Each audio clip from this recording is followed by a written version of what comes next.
Yes, sir. Start. Yes, sir. In this unit, we have to try to explain one important nature which we call symmetry of space, especially in the light of relativistic unit. The concept of space is a reflection in human consciousness of the property of bodies to have a length, to occupy a certain position, and to arrange themselves in a definite order relative to one another. Geometry deals with the position of the particle. Geometry is an experimental science by origin. Among all conceivable geometries, experience helps in the selection of the one which correctly describes the relation between the geometrical objects of the real world. The space where we live in is three-dimensional, so we need three numbers to locate a point in our space. The choice of the numbers depends on the coordinate system used for defining the position of points in space. Here we are discussing the symmetry of space by introducing the two basic characters, and these characters are properly known as the property of homogeneity and the property of isotropy of our considered space. Of course, A.D. Alexandrov claimed that the theory of relativity is a physical theory of space and time, and in connection with our pre-stated unit, one temporal coordinate must be needed to express the whole system of an event, or rather, a general theory of properties and relations of objects and phenomena. Relativistic mechanics can be dealt in context with an event having the two different system of coordinates, and these systems are a spatial coordinate and temporal coordinate.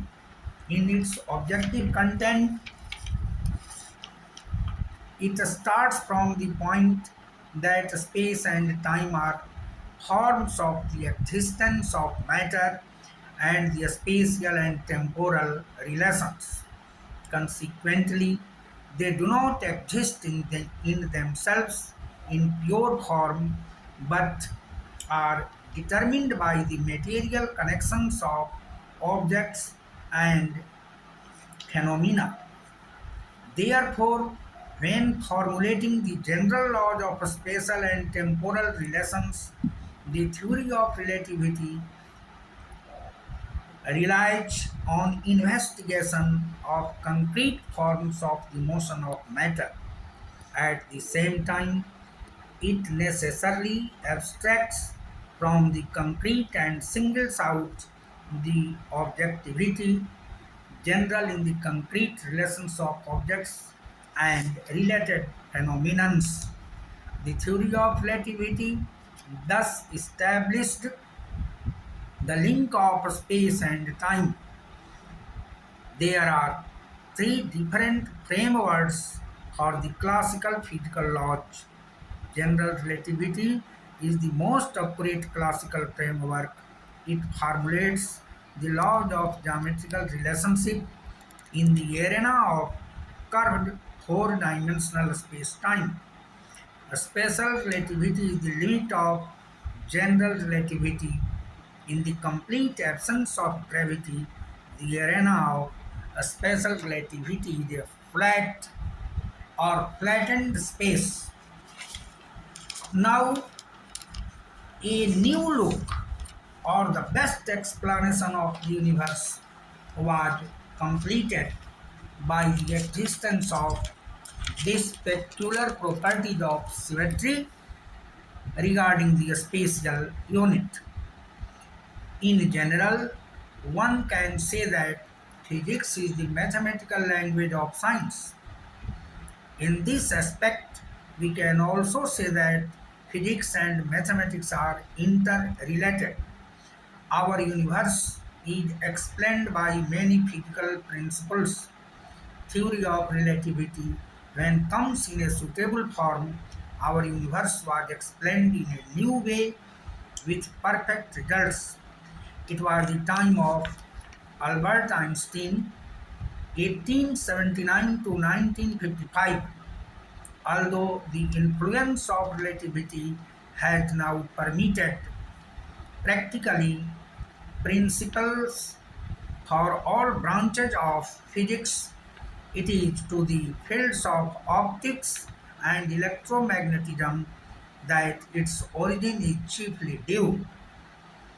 The one single concept which has played far greater part than any other in beginning about this new development is that of the ether, AETHER or ETHER.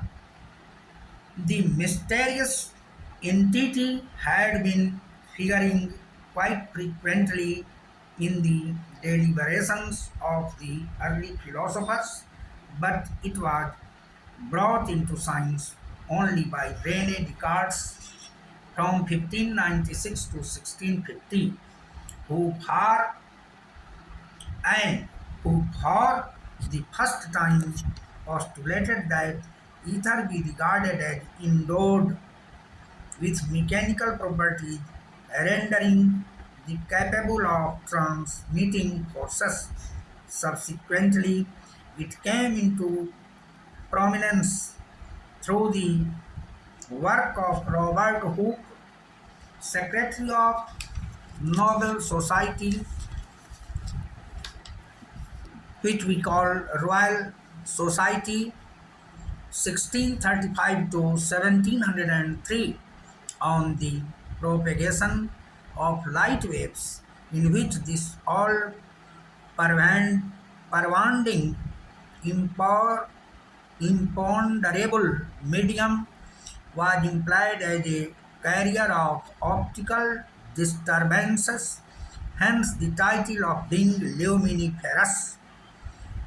For Sir Isaac Newton, 1642 to 1727, according to whom light consisted not of waves but of corpuscles, this medium was essentially unwanted so long as it was required to do nothing else but undulate. However, it did find a respectable place in his considerations as well, at least in the role of an intermediary for mutual interaction between light and the ponderable matter.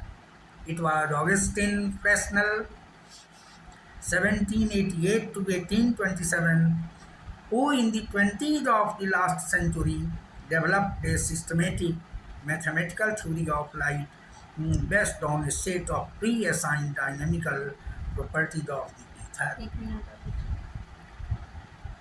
This theory made such remarkable achievements in the realm of physical optics, a subject under vigorous pursuit during those times, that it not only overthrew the corpuscular hypothesis but also placed the ether on, so to lay a sound basis. This was the most achievement, this was one of the achievement of relativistic result. Thank you. Later will be discussed in our next episode.